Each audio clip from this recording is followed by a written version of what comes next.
आत्म संबंधी वाला सुंदर साथ जी, श्री राज जी महाराज हमें मूल मिलावे में बैठा ये लाड का खेल दिखा रहे हैं। सुंदर साथ जी, हम इस खेल में आए थे इश्क रबद करके। हम वाला जी से अधिक प्रेम करते हैं और वाला जी ने कहा मैं अधिक करता हूं। बड़े दुख की बात है, खेल में तो आ गए लेकिन प्रेम की बात कहीं छूट गई।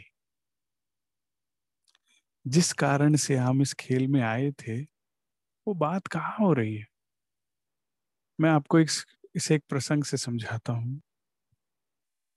एक बार एक राजा था, उसकी 3 रानियां थी। तीनों का दावा पूरा था कि हम आपसे बहुत प्रेम करते हैं। सभी रानियों में से वो किसी एक को महारानी बनाना चाहते थे, सबसे बड़ी पदवी देना चाहते थे, लेकिन निर्णय लेने में असमर्थ थे क्योंकि दावा तीनों का पक्का था। एक एक करके वो तीनों को जंगल लेकर गए एकांत में। कुछ बात हुई और उसके बाद उन्होंने निर्णय ले लिया कि मंजली रानी को जो है महारानी घोषित किया जाएगा। बाकी 2 रानियों ने आपत्ति करी कि आपने किस अ, आधार पर यह निर्णय लिया है कि ये आपको सबसे अधिक प्रेम करती है। राजा ने कहा, मैं आप सबको जंगल में एक झोपड़ी दिखाने लेकर गया था, याद है? कहते हाँ। कहते आपको याद है वार्ता हमारे बीच में क्या हुई थी? कहते अच्छे से याद है। आपने कहा था कि मैं सारा राज्य पाठ जो है एक जुए में हार गया हूं, हमें कुछ समय बाद इस झोपड़ी में आकर रहना होगा। तो राजा कहता, आपने सबसे बड़ी रानी से पूछता, आपने क्या कहा था? कहते तो मैंने कहा था कि ऐसा आप कर कैसे सकते हैं, आपको ऐसा करने से पहले हमारे बारे में सोचना चाहिए था, तो इसमें क्या गलत बोला था?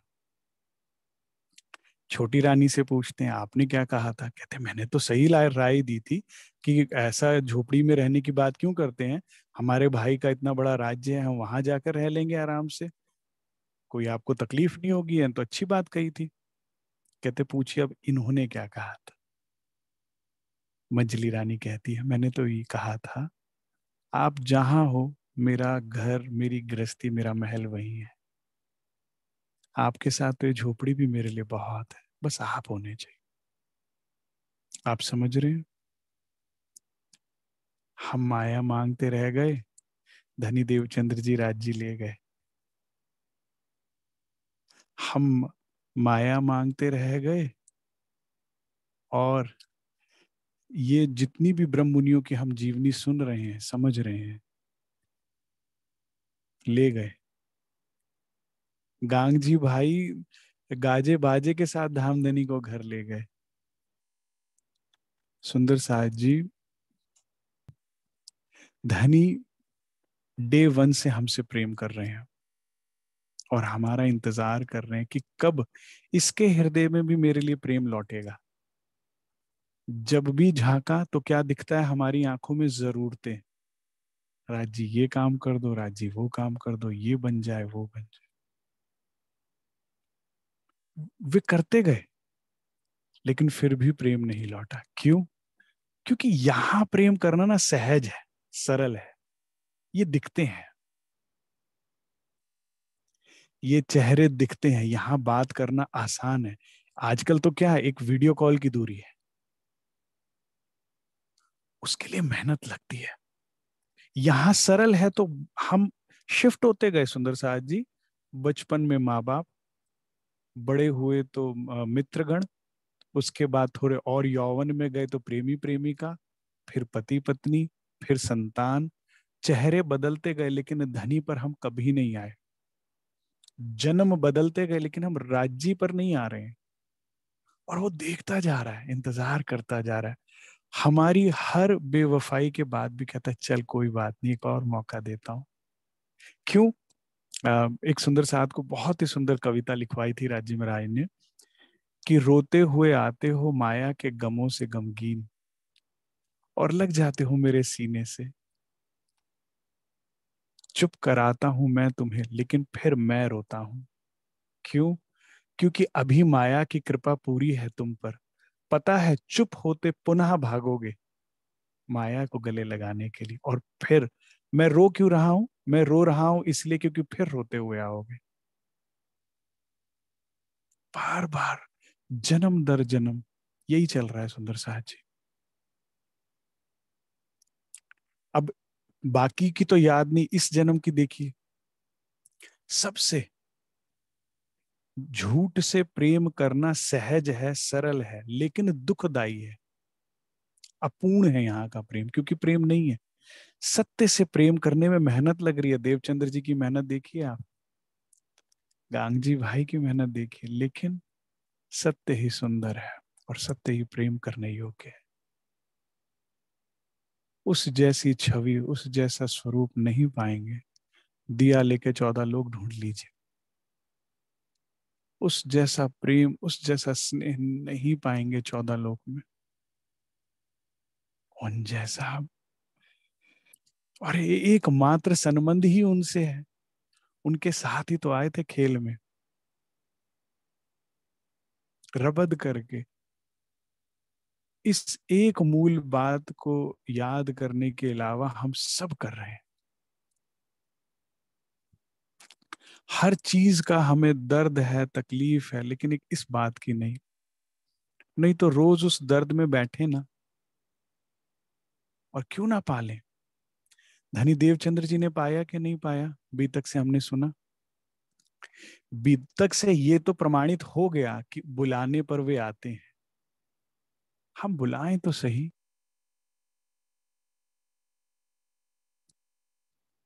सुंदर साहब जी, मूल मिलावे में बैठे हम बार बार ये गलती कर रहे हैं। हम क्या जन्म गवा रहे हैं? सब पालोगे, लेकिन धनी नहीं तो फिर क्या फायदा? स्थिति तो ऐसी होनी चाहिए जैसे देवचंद्र जी की। आप मिल जाओ, सारी दुनिया को छोड़ने को तैयार है। स्थिति कैसी होनी चाहिए? गांगजी भाई जैसी। जिस दिन गांगजी भाई को धनी देवचंद्र जी की पहचान हुई, उसके बाद वे कभी गए ही नहीं कारोबार देखने के लिए। परिवार के सदस्यों को कहा, भाई बच्चों को कहा, तुमने देखना है तो देखो, नहीं देखना तो मत देखो। मुझे धाम दुल्हा मिल गए, मैं तो इनकी सेवा में रहूंगा।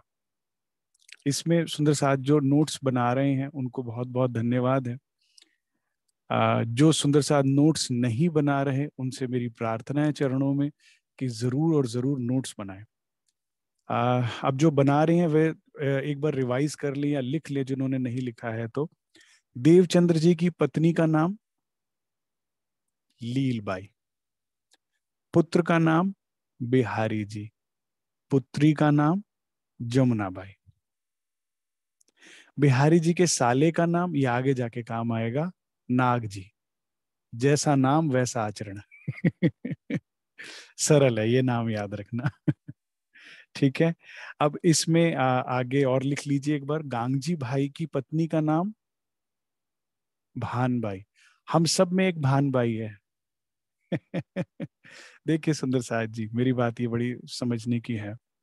लोग क्या करते हैं, दशहरे वाले दिन बड़े खुश होके मेलों में जाते हैं, रावण को आग लगाते हैं और खुश होकर आ जाते हैं कि आज राम की रावण पर जीत हो गई, आज सत्य के असत्य पे जीत हो गई। और हृदय में रावण लिए हुए बैठे। पर स्त्री पर तो अभी भी दृष्टि खराब ही है।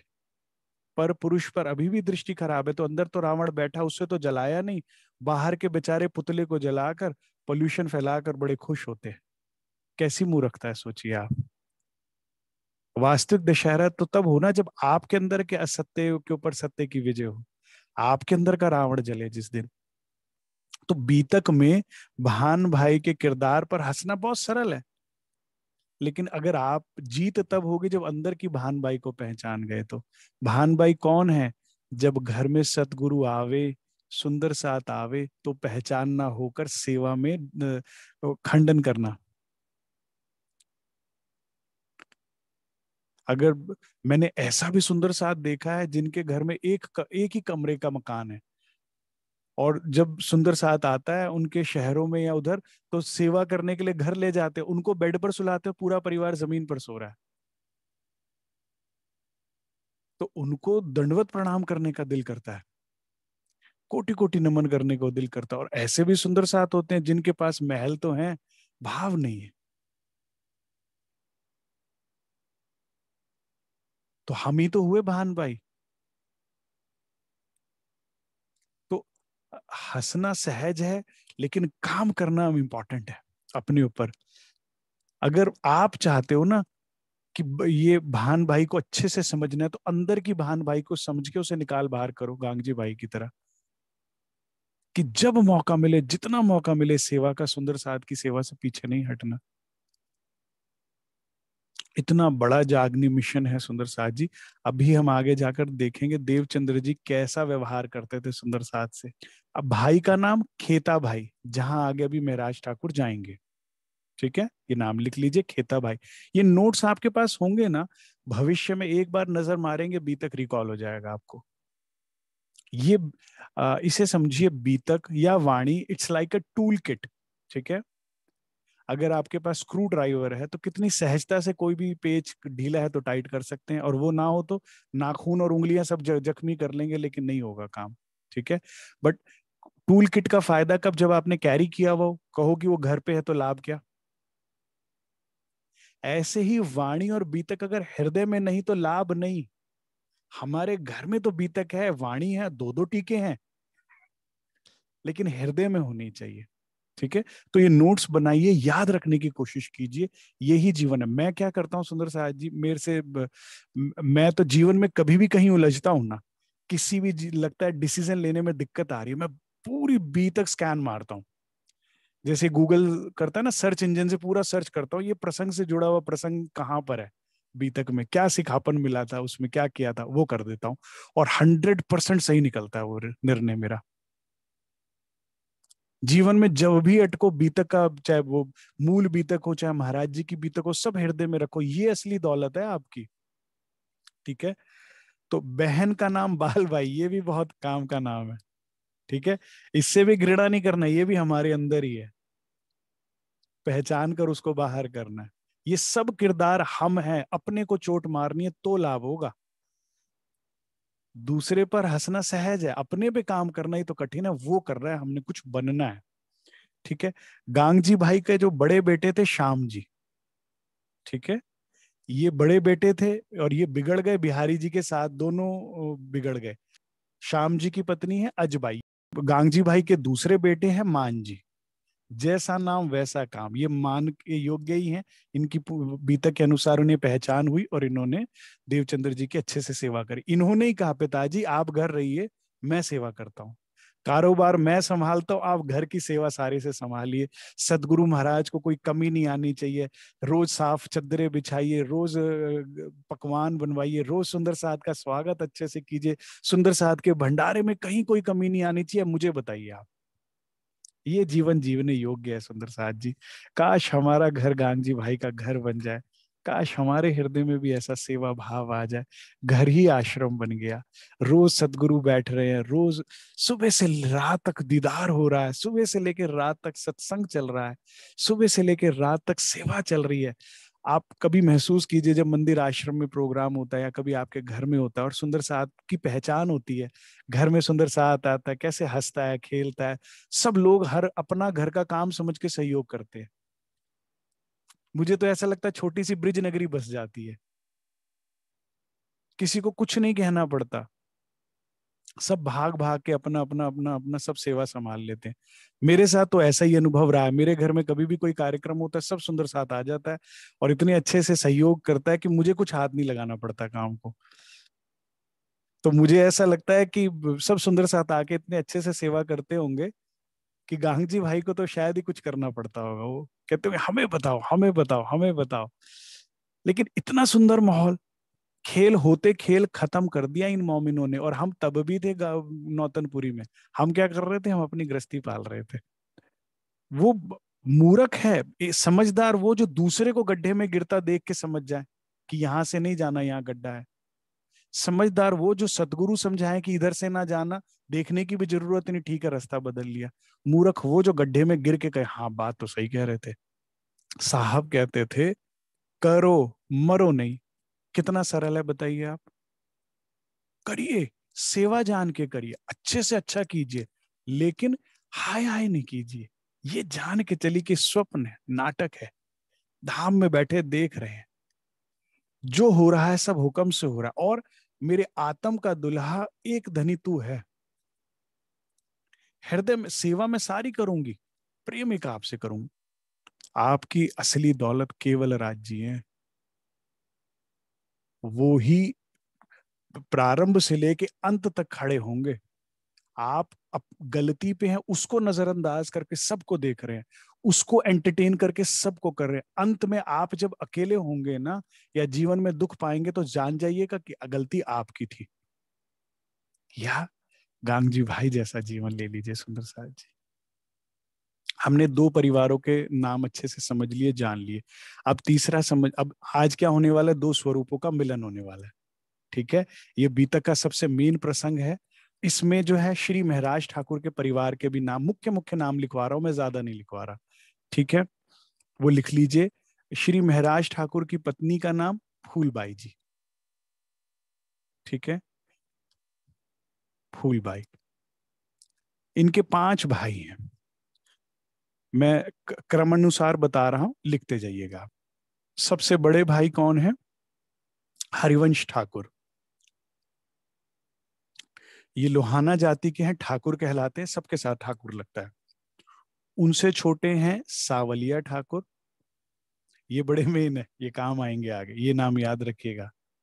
ठीक है, फिर उसके छोटे भाई हैं गोवर्धन ठाकुर, ये खासल खास ब्रह्म सृष्टि है, और श्री इंद्रावती की आत्म बहन संग अंग संग होकर चलेंगे। फिर उसके बाद आते हैं महराज ठाकुर, और उसके सबसे छोटे हैं उद्धव ठाकुर। इनकी भी आत्म जागृत हुई है और इन्होंने तारतम लिया है बाद में। ठीक है, इसमें एक हरिवंश ठाकुर के आगे केवल उनकी पत्नी का नाम लिख लीजिए, मेघबाई। गोवर्धन ठाकुर की आत्मा का नाम लिख लीजिए, गुणवंती। जैसा नाम वैसा परात्म का भी नाम है, जैसा गुण है उनके अंदर, गुणवंती, गुणवंती बाई। ये थोड़ा सा एक्स्ट्रा नॉलेज मैं दे रहा हूँ, अच्छा है अगर याद रह जाए तो। ठीक है, अब यहाँ पर सुंदर साथ जी प्रकरण का नाम आता है दो स्वरूपों का मिलन। ठीक है, थोड़ा सा इसको समझते हैं। अजबाई, श्याम जी की पत्नी। ठीक है, श्याम जी कौन है? गांगजी भाई के बड़े बेटे, जो बिगड़ गए बिहारी जी के साथ। हम्म, तो अजबाई जो है इनकी बुआ। ठीक है, बुआ समझते हैं? तो बुआ कौन है? हरिवंश ठाकुर की पत्नी मेघबाई। ठीक है, तो वे अपनी बुआ के पास आती हैं। मेरा ये कारज कारण बनना था ना, कुछ दो स्वरूपों का मिलन होना था, कोई ना कोई कारज कारण बनना था। तो अजबाई जो है वे आती हैं मेघबाई के पास, और कहती है बुआ, तुझे मैं कह कह के थक गई। हमारे घर में साक्षात पार ब्रह्म आते हैं, इतनी सुंदर लीला चल रही है बुआ, सारा शहर सुन रहा है, सारा शहर सुख ले रहा है, और एक तू ही अनजान है, एक तेरे ही कान पे जू नहीं रेंगती। और इस धाम धनी खुद पधारते हैं, भोजन और उगते हैं 3 बार। भोजन करने से पहले बताते थे भाई आज तो चीनी कम है, आज तो नमक ज्यादा है। ठीक है, ऐसी ऐसी आडिकाएं लीला होती है कि कहते भाई आज ये चोट कैसे लगी, कहते वो जो कढ़ाई थी वो टूट गई है, उससे लग गई। तो कढ़ाई, सोने की कढ़ाई दे जाते हैं, सोने की चम्मच दे जाते हैं, जाने कैसी कैसी लीलाएं हो रही हैं। जब सुंदर साथ मग्न होकर सुन रहा होता है तो जमुना जी प्रकट करके दे देते हैं। बुआ एक बार मेरे कहने से तो आकर देख, क्या सुख बरस रहा है।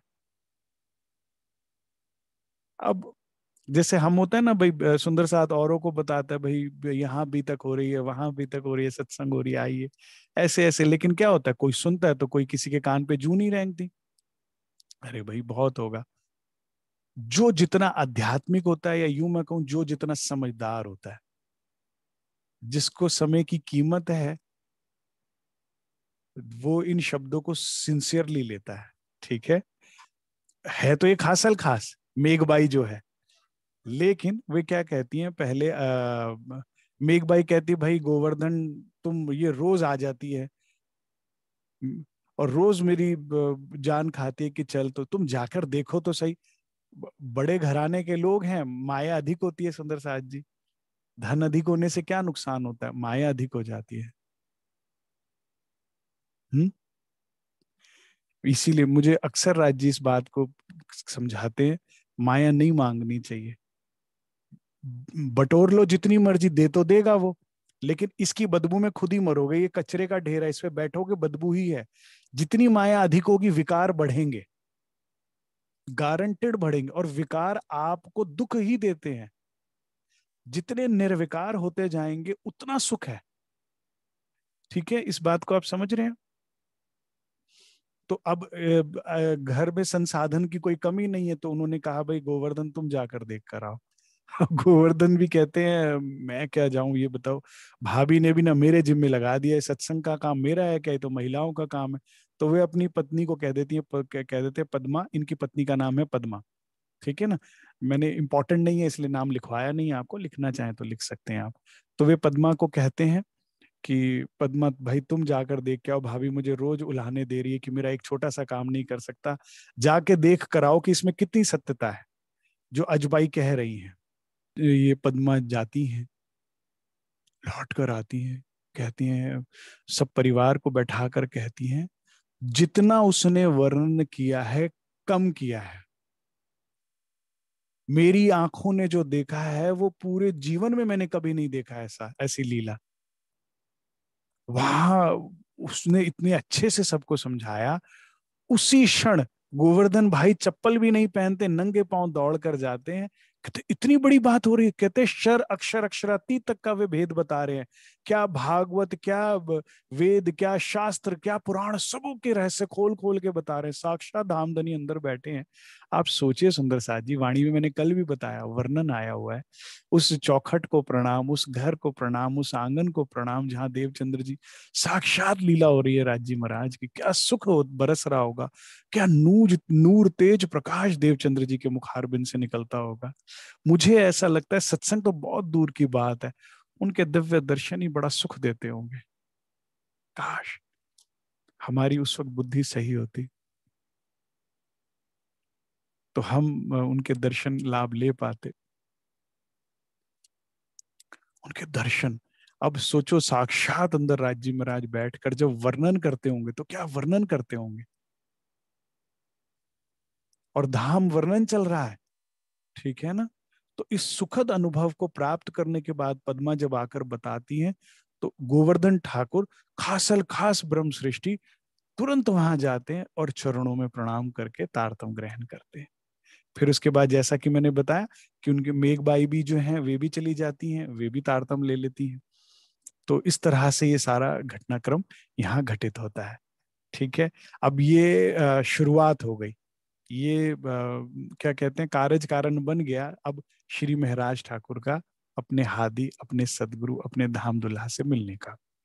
इसी बीच में बीतक के अंदर एक प्रसंग और आता है कि एक चुगलखोर कोतवाल को चुगली कर देता है कि भाई यहाँ पर देर रात तक सत्संग होता है, और सत्संग तो साहब क्या होता है, यहाँ पर औरत और आदमी देर रात तक बैठते हैं, जो कि हमारे संस्कृति, हमारी समाज, हमारी सभ्यता के अनुसार नहीं होना चाहिए। देखिए धर्म का रास्ता सहज नहीं होता। शादी ब्याह में आदमी औरत मिलकर बैठे होंगे, नाचेंगे, गाने फिल्मी गानों पे गाएंगे। आजकल तो देखिए कैसा कैसा कलयुग आ गया है। पहले जब अगर बेटा शराब पी के घर आता था ना, तो पिता पूरे बाजार में जुलूस निकाल देता था जूते मार मार के। और आज तो साहब एक फंक्शन के नाम पे कॉकटेल रख दिया गया है, फंक्शन का नाम है कॉकटेल, जिसमें सारा परिवार बैठ के शराब पी रहा है। वो कहीं किसी को कभी बुरा नहीं लगते देखा मैंने, कभी किसी उस पे मंच पर या किसी को आगे पीछे इसकी निंदा करते नहीं देखा। लेकिन अगर दो सुंदर साथ या 4, 10, 20 सुंदर साथ सत्संग के लिए बैठे हैं, वहां उन्हें फौरन से एक बुराई दिख जाती है। तो मैं कभी, जब मुझे ऐसी कभी शिकायत मिलती है ना, तो मैं बुरा नहीं मनाता किसी का। मैं कहता हूँ भाई ये देवचंद्र जी के समय से चलता आ रहा, उनकी गलती नहीं है। ये जो सुअर की आंख है, ये तो आएगी आएगी। जब लिखा था तो होना ही था ना, दाबतुल जानवर ने होना ही था। तो इसमें तो बुराई दिखेगी दिखेगी, वो संसार में कभी नहीं दिखेगी। ठीक है, ये माया का काम है। अब वो जाके चुगलखोर चुगली करता है कोतवाल को। तो चुगलखोर कोतवाल को कहता है, कोतवाल दोनों सिपाहियों को कहता है, आप जाइए और इसकी तहकीकात करके मुझे रिपोर्ट दीजिए कि क्या इसमें सत्य है कि नहीं है। अगर ये गलत है तो हम इस पे कार्रवाई करते हैं। अब कहते हैं ना, वो चुगलखोर या बुरे काम करने वाले की क्या होता है, पीठ को कमजोर होती है, गीदड़ की पीठ होती है। तो डरता, हृदय में भय भी है। ठीक है, तो वो क्या करता है, दूर से दिखा देता है दोनों सिपाहियों को, वो देखो वो घर है गांगजी भाई का। मैंने कहा था ना, देखो रात के 12 बज रहे हैं और सारे घरों में देखो मशाले बंद, दिए बंद, सब अंधेरा है। वहां अभी भी जल रहा है वो, देखो दिया। और वो अंदर आप जाकर देख लीजिए, बैठे हुए हैं सब लोग। हम्म। तो मेरा नाम ना लेना, मैं यहीं तक रुकूंगा, आप जाकर देख लो। कहते ठीक है, तुम्हारा काम हो गया, तुम जाओ, हम बाकी की कार्रवाई अपने आप देख लेंगे। अब यहाँ पर राज्य को लाड़ी आड़ी का सूझी, लाड सूझा, हंसी सूझी। वे दोनों सिपाही एक ही दिए को देख रहे थे, जो गांगजी भाई के घर के बाहर रखा हुआ था रोशनी के लिए, कि भाई अगर देर सवेर किसी सुंदर साथ ने आना हो या घर वापस जाना हो चप्पल पहन के, तो उनको दिक्कत ना हो, है ना। तो वो दोनों एक ही दिए को देख रहे थे, लेकिन ऐसा दृष्टि भ्रम हुआ, दोनों दोनों अलग अलग रास्तों पे चल पड़े। इसमें एक सिपाही तो दिए के पीछे जाता जा रहा है, दिया आगे जाता जा रहा है, और दिए के पीछे जाते जाते जाते जाते शहर से दूर, नगर से बाहर किसी दूसरे नगर में चला जाता है। और चलते चलते थक जाता है, बैठ जाता है, चूर हो जाता है, लेट जाता है, सो जाता है। सुबह उठता है, जब कुछ हलचल होती है, तो पास में कुआं था, वहां पर पनीहारन पानी भर रही थी। वो बिल्कुल सोया हुआ है, थक गया, पूरी रात चलते चलते दिया ही नहीं आके दिया। तो उठ के पूछता है, बहन ये कौन सा नगर है। ये जगह उसको अनजानी लगी, अपने शहर की लगी नहीं। तो कहती, क्या भाई, रात को ऐसा क्या ले लिया था जो तुम्हें ये भी नहीं पता कि कौन सा शहर है, पूछ रहे हो। तुम तो सिपाही हो, हैं। उनके कहते, ये तो ये वाला शहर है।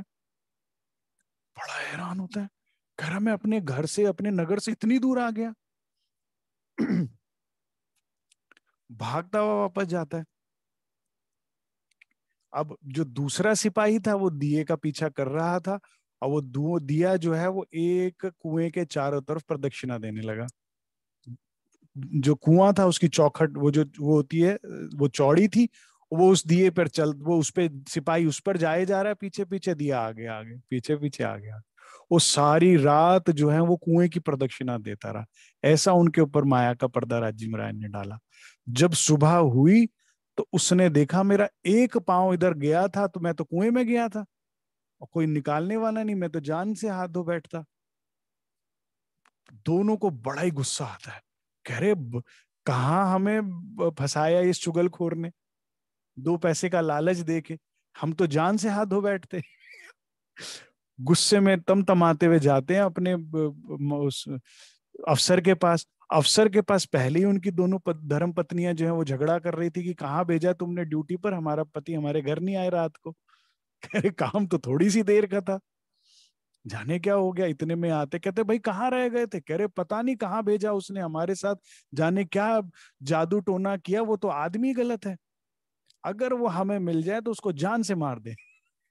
अब ये बात जब चुगलखोर को पता लगी, वो शहर छोड़ के भाग गया। जो सच्चे भाव से, सच्चे हृदय से सत्संग करता हो सुंदर साथ जी, उधर कुदृष्टि नहीं रखनी चाहिए।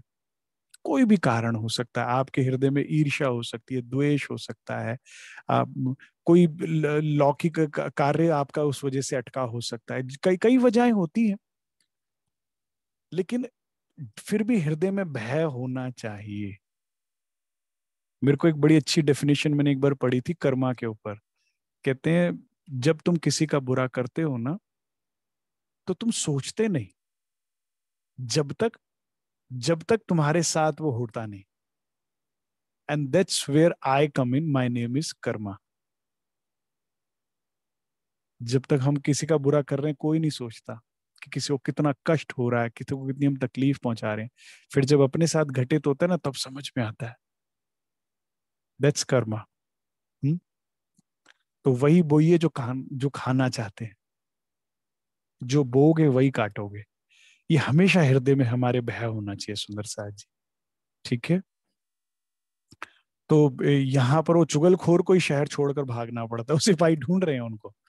ठीक है।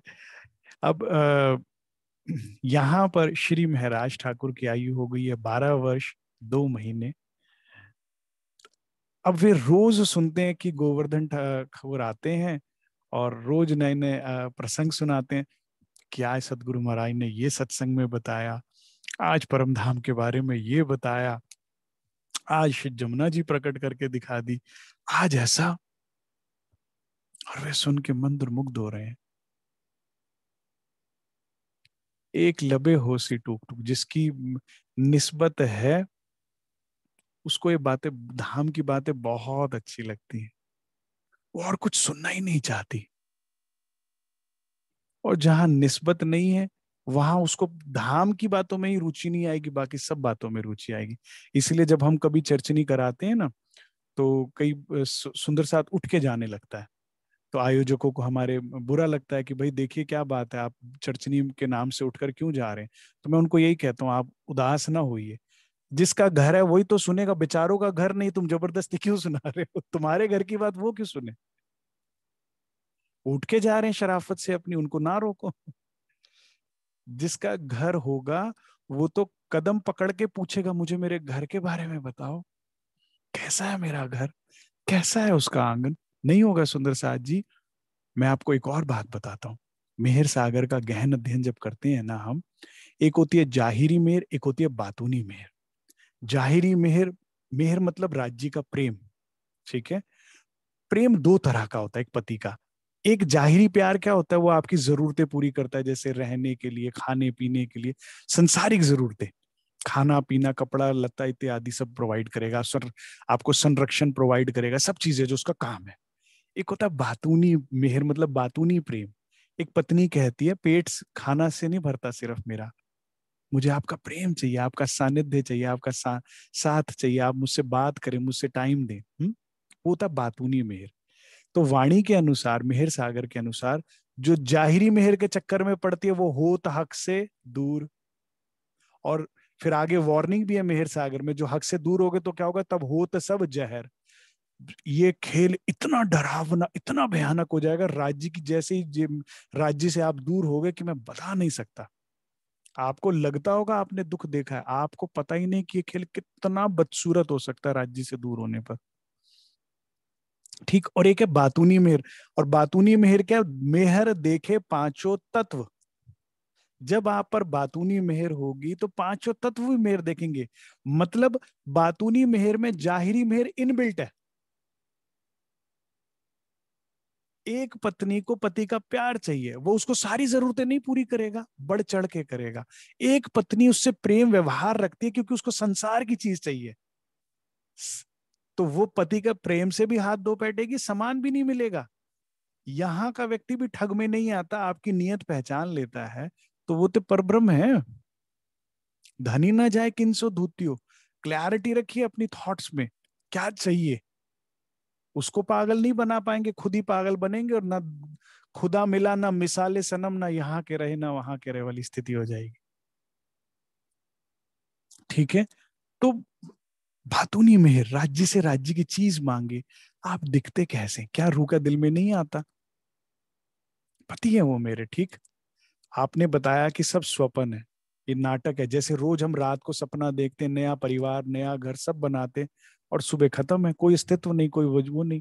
अगर आप ही एकमात्र मेरे पति हैं, आप ही सब कुछ है मेरे जिंदगी के, तो दिल नहीं करता आपका कि राज जी आप कैसे दिखते हो,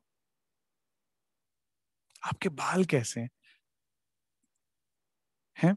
आप बाल आगे पफ लेते हो या सारे बाल पीछे ले लेते हो? आपके बाल कंधे तक आते हैं या कंधे से भी नीचे तक आते हैं? स्ट्रेट है कि कर्ली है? नहीं दिल करता। ठोडी कैसी है, बीच में गड्ढा पड़ता है कि नहीं पड़ता है? गालों पे डिंपल पड़ता है कि नहीं पड़ता है? आपकी आंखों का कलर क्या, नहीं दिल करेगा? पूछोगे नहीं आप राज जी से? कलमे कैसी हैं? ऐसे कर्ल आता है, ऐसे चिपकता है, पीछे बाल लेते हो, कैसे होते? मैं तो पूछता था कैसे आते वो बाल, आपका दिल नहीं करेगा जानने का? आप पूछो राज जी से। छोटी छोटी बात रू का दिल करता है जानने का। राज जी आपकी हाइट कितनी है?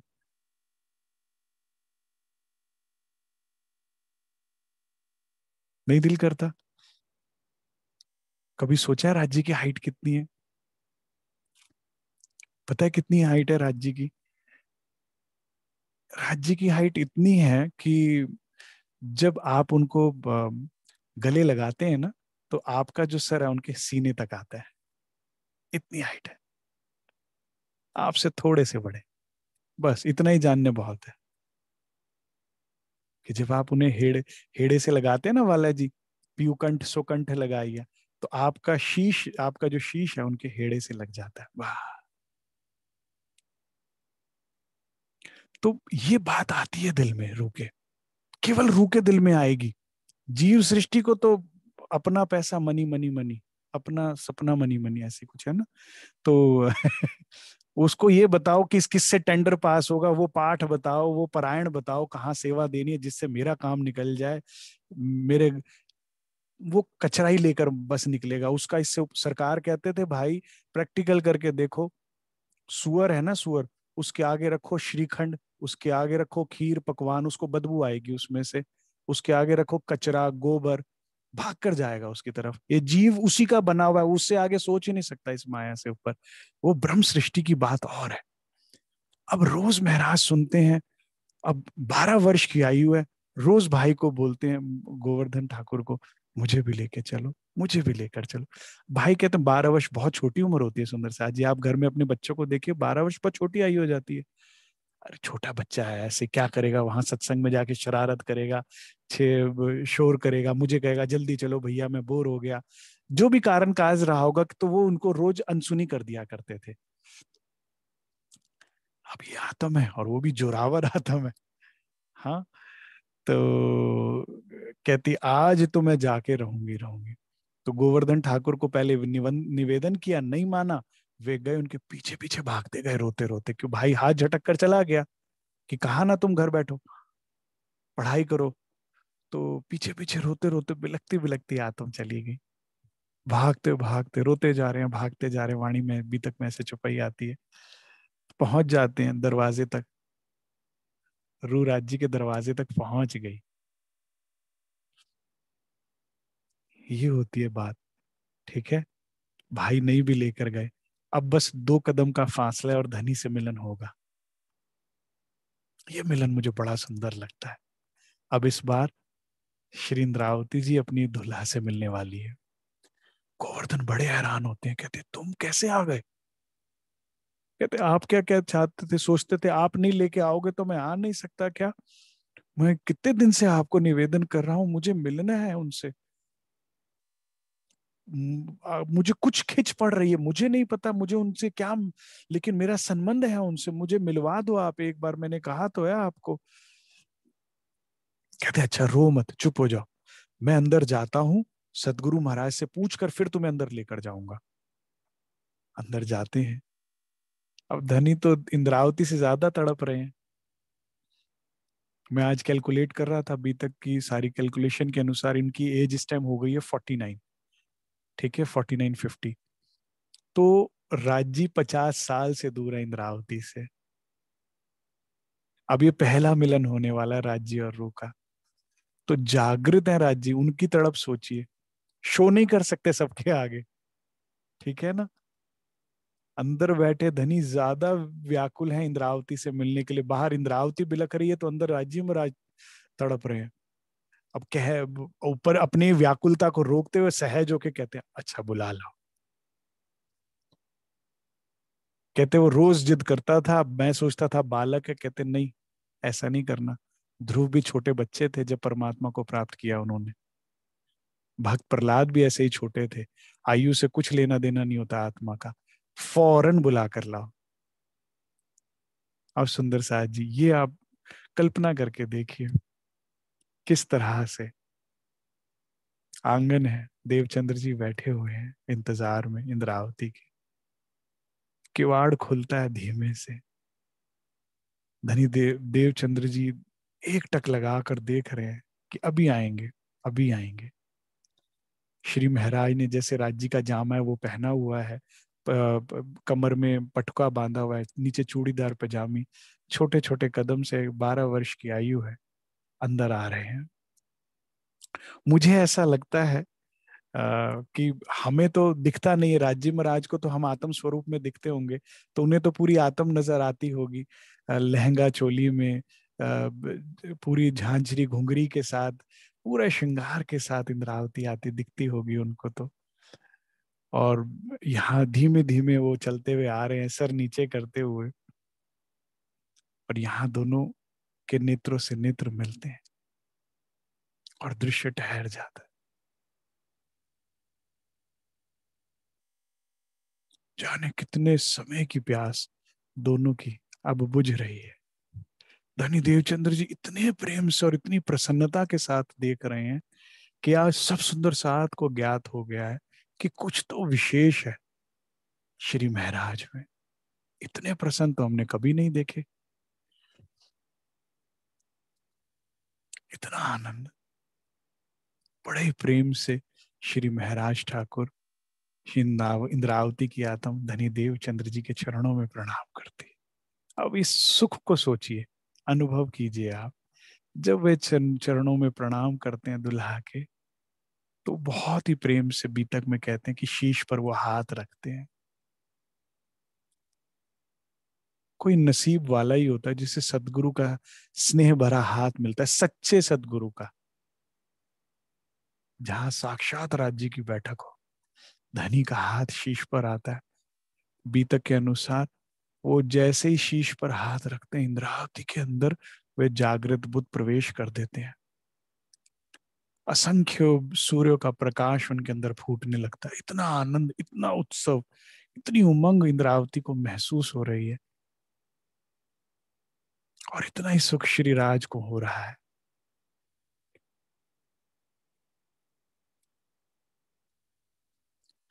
और मुझे ऐसा लगता है कि ऐसे में भजन बहुत ही अच्छा लगता है मुझे। हमें रास आ गया, तेरे दर पे सर झुकाना, तुझे मिल गई है रूहें, हमें मिल गया ठिकाना।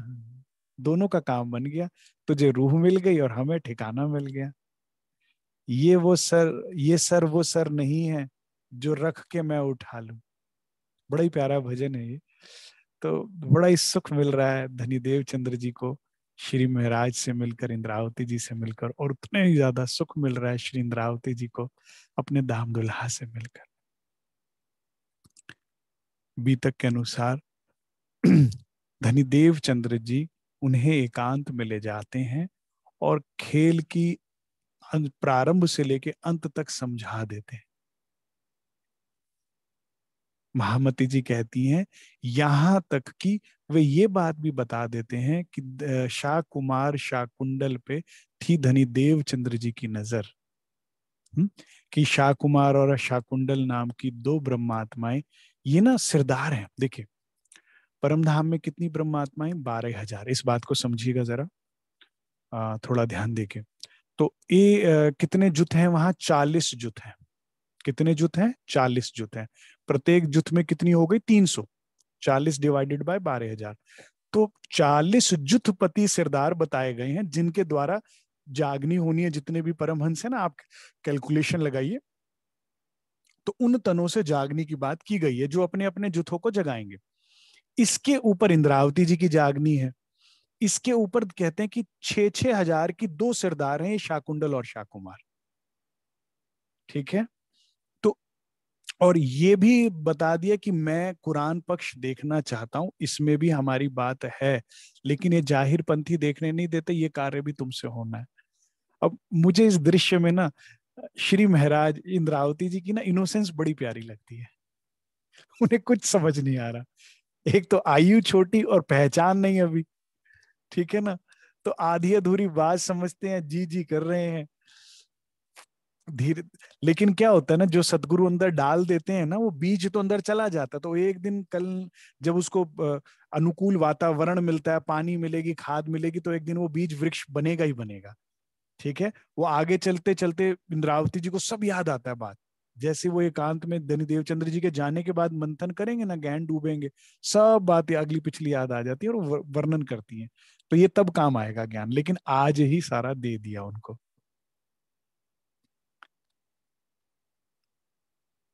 बड़ा सुख पाया श्री महाराज इंद्रावती जी ने सदगुरु से मिलकर, और बड़ा ही सुख पाया सदगुरु ने श्री महाराज से मिलकर।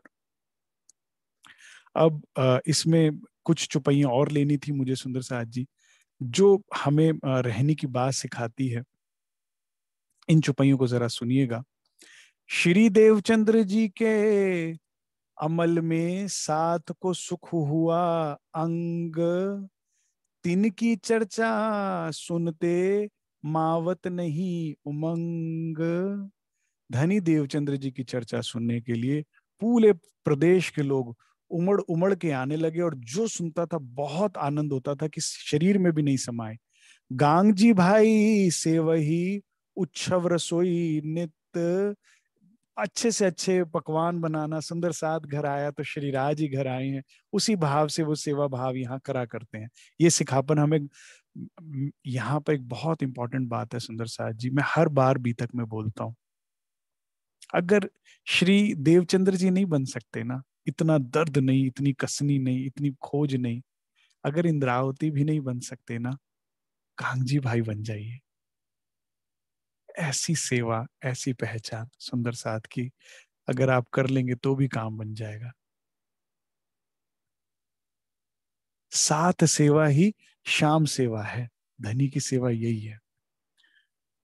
अब ये चौपाई ध्यान से सुनिए, हमारी मंदिर आश्रम घर में आचरण कैसा होना चाहिए, ये चौपाइयां वो सिखाती है। कोई नया जो आवही बीच निज इन निज धाम, तो श्री देव देवचंद्र जी सुख पावही, सो केता कहो इस ठाम। इतने खुश होते थे कोई नए साथ को देखकर। कहते कि क्या कितना बताऊं, महामती कहती है, इस केता कहूं कितना बताऊं, कितने खुश होते थे। और हम लोग, कोई मंदिर में नया सुंदर साथ आ जाए, आश्रम में नया सुंदर साथ आ जाए, हमारे घर आ जाए, कैसे चेहरे होते हैं हमारे। हमारी जिम्मेदारी है, कोई नया हमारे परिवार में आया है, हमारी रहनी मंदिर आश्रम या घर में कैसी होनी चाहिए, हमार को देखकर ही तो कोई आएगा। और आपके दुर्व्यवहार को देखकर अगर कोई चला गया, ये गुनाह बहुत बड़ा है। मेरे हिसाब से इससे बड़ा कोई गुनाह नहीं हो सकता, क्योंकि देवचंद्र जी तो इतने खुश हो रहे हैं, और हमारे व्यवहार से अगर कोई चला जाता है, बहुत बड़ी गलती है।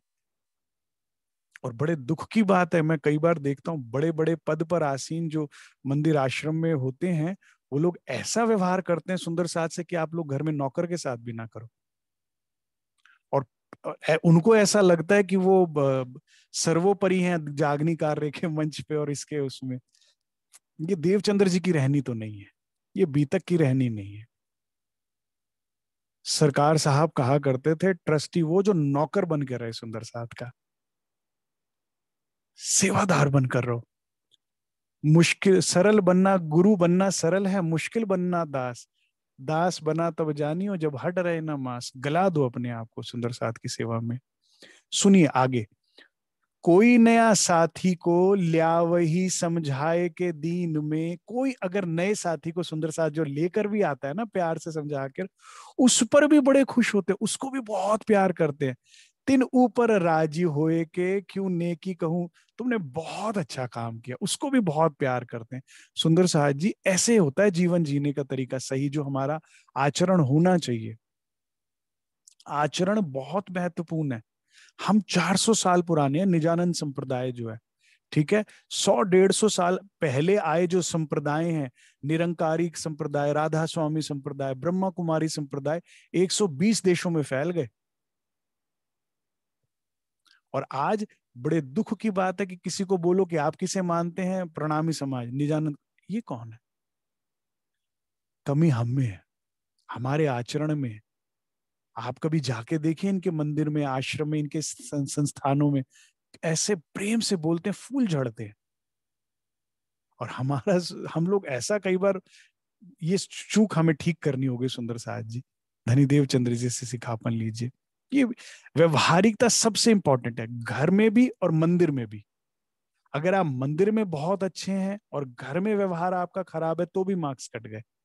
और अगर घर में तो बच्चों से तो ऐसे लगाव, ऐसे लाड प्यार, परिवार के साथ तो ऐसा मीठा, और मंदिर आश्रम आके हम ऐसे खूंखार हो जाते हैं, पूछिए मत।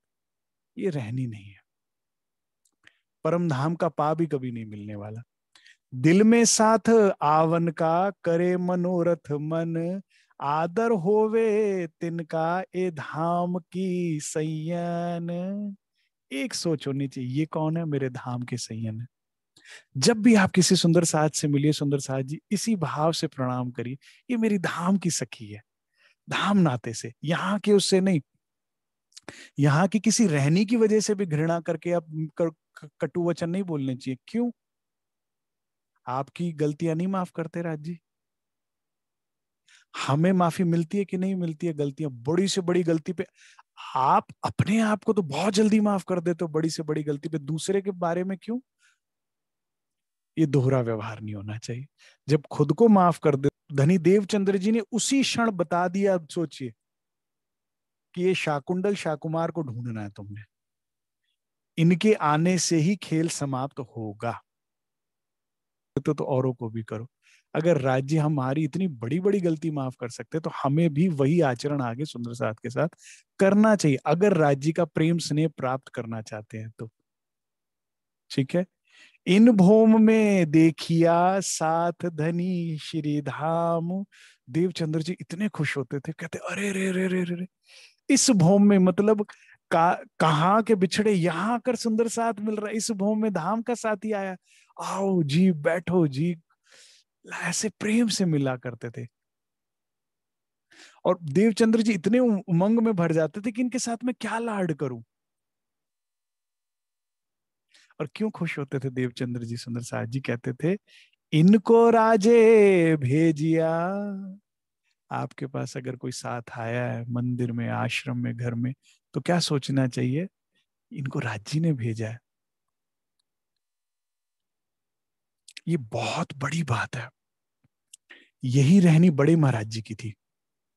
बड़े महाराज जी कभी महाराज बने ही नहीं, कभी गादीपति बने ही नहीं, कभी अहंकार लिया ही नहीं, हमेशा कैसे रहे? सेवादार रहे।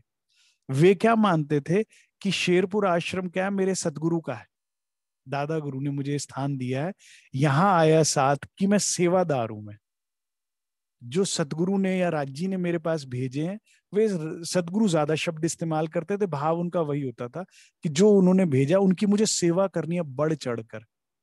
और ऐसी देवचंद्र जी कर रहे हैं, और ऐसा ही हमारा व्यवहार होना चाहिए। सुंदर साथ की चरण धूली बन के रहिए, सेवादार बन के रहिए, नौकर बन के रहिए, माया में राजा बन के रहेंगे। सुंदर साथ में राजा बन के रहिए, माया में नौकर बन के रहेंगे। दुनिया में हर एक से डरते रहिए, हर एक की जी हजूरी करते रहिए, जी जी जी जी जी करते रहिए, और सुंदर साथ में राजा बनकर रहिए, या यहाँ जी करिए और सब माया में राजा बन के। उसके बाद किसी के आगे झुकने की जरूरत नहीं, किसी से डरने की जरूरत नहीं, कोई कार्य आपका कभी रुकेगा नहीं जीवन में। प्रैक्टिकल बात मैं अपने अनुभव से कह रहा हूं, करके देखिएगा आप। ठीक है। तो ये सिखापन बड़ा जरूरी था बीतक से, कि किस तरह से हमें सुंदर साथ के साथ व्यवहार होना चाहिए। सुंदर साथ जी, आपका व्यवहार ही आपको धाम पहुंचाएगा, या आपका व्यवहार ही आपको नरक पहुंचाएगा।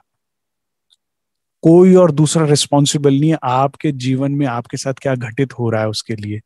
बाहर का कंट्रोल आपके हाथ में नहीं है, वो हुक्म से चलेगा। अंदर का कंट्रोल आपके हाथ में। बुरी से बुरी परिस्थितियों में भी आत्म आनंद में है, अगर अंदर आनंद है तो। और अच्छी से अच्छी बाहरी स्थिति में भी बहुत दुख में है, अगर अंदर की स्थिति, तो मेन अंदर की बात है। दुख में सुख लेवे महामति, महामति तो दुख में भी आनंदित होती है।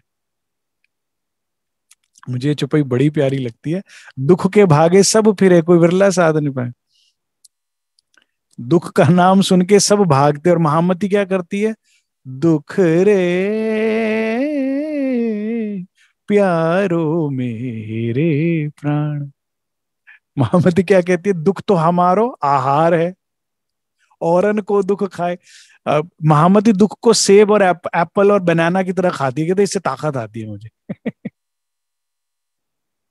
उससे विटामिन प्रोटीन मिलता है। क्यों? जब भी दुख आता है तो क्या होता है सुंदर साहब जी? दुख से बिरहा उपजे। जब यहाँ दिल टूटता है तो राज्य से जुड़ता है ना, पता तभी तो लगता है।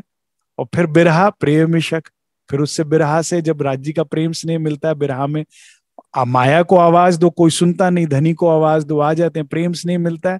प्रेम इशक जब आई है तो निश्चय मिलिया हक, काम बन जाता है। तो इंद्रावती कहती दुख तो बड़े काम की चीज है भाई, तुम्हें बिना वजह ही चिंतित होते हो, घबराते हो इससे। ठीक है, अंदर वाले पे काम कीजिए, बाहर नहीं। तो इस तरह की घटनाक्रम यहाँ पर होता है। ये प्रसंग ठीक है। अब इसके पश्चात जो है दोनों भाई जो हैं, गोवर्धन ठाकुर और श्री महराज ठाकुर, दोनों मग्न होकर रोज सत्संग में जाया करते हैं। सुबह से लेकर रात तक मग्न होते हैं। बीच में बस थोड़ी देर घर में आए जब वो ब्रेक लेते होंगे देवचंद्र जी, और फिर के बाद फिर भाग गए। ऐसा ही सिलसिला रोज के रोज चलने लगा। दोनों को पहचान हो गई, साक्षात धामधनी बैठे हैं। अब एक दिन क्या होता है घर में, अब सबसे बड़े भाई थे महराज ठाकुर के, हरिवंश ठाकुर। वे तो पिताजी के साथ सहयोग किया करते थे। ठीक है। अब दोनों छोटे भाई गोवर्धन ठाकुर और महराज ठाकुर जो है सत्संग में लग गए। सबसे छोटे ठाकुर, छोटे छोटे भाई उद्धव ठाकुर अभी छोटे हैं। तो घर का सारा कारभार जो है वो सावलिया ठाकुर पर आ गया। अब माँ ने कहा बेटा वो पिताजी चले गए, मैं कहना भूल गई, घर में खांड खत्म हो रही है, ले आओ। अभी वो स्नान करने ही लगे थे, इतने में माँ ने काम बोल दिया, स्नान करके खाना खाना था, पेट में चूहे कूद रहे। माँ ने कहा भाग कर गए, खांड लेकर आए।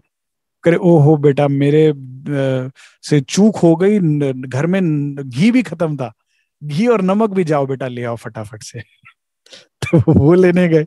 अब फिर स्नान करने बैठने लगे, कह रहे कोयला तो बताओ, ये नौकरी नालायक है, कोयले के बारे में तो बताया ही नहीं, कोयला लेकर आओ। तो सावलिया ठाकुर कहते हैं माँ, मैंने जीवन में कोई बहुत ही बड़ा पाप किया होगा जो मैं इस घर में जन्मा है। ये दोनों भाई तो मौज करते रहते हैं, सारा काम मैं घर का मैं करता रहूं, ना स्नान करने का समय ना भोजन करने का समय। आने दो इन दोनों भाइयों को, मैं बताता हूं इन्हें। क्रोध में बैठे थे, स्नान कर रहे थे, पत्नी ऊपर से लोटे डाल रही थी, पानी नहा रहे हैं अपना, उस पर बैठे दोनों भाई मग्न, अपना हाथ में प्रसाद लिए, माथे पे तिलक लिए हुए मस्ती में आ रहे हैं। सत्संग सुना था, ध्यान भजन में आए।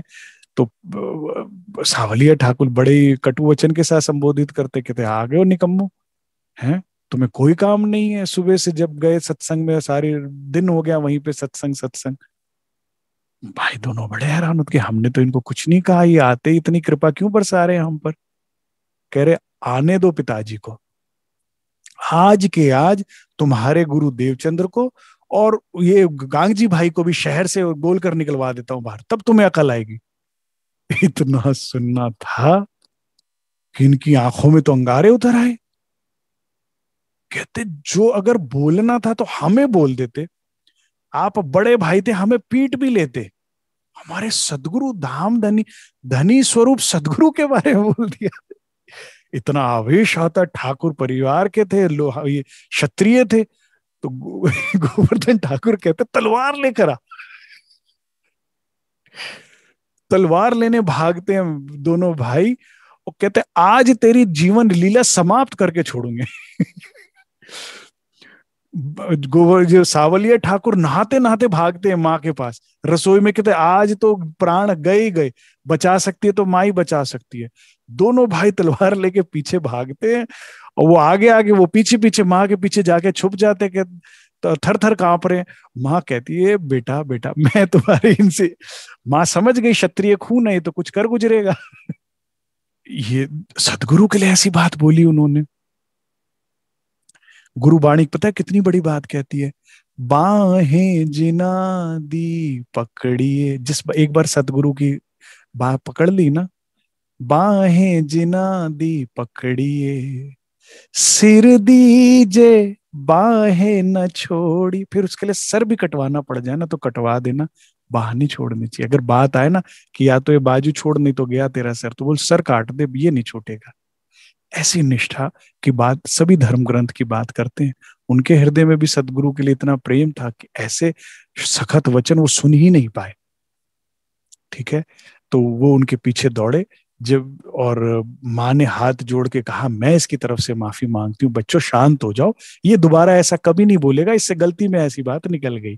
तो जाके माँ बीच में पड़ी, बीच बचाव किया, तो यहाँ पर सावलिया ठाकुर की जान बची। ठीक है, अब रात को पिताजी घर आते हैं। पिताजी जब घर आए तो उनको खाना वाना दे के ठंडा करके फिर कहते भाई आप रोज कचहरी में न्याय करते हैं इतने शहर का, आज एक घर का फैसला ये भी कर दीजिए।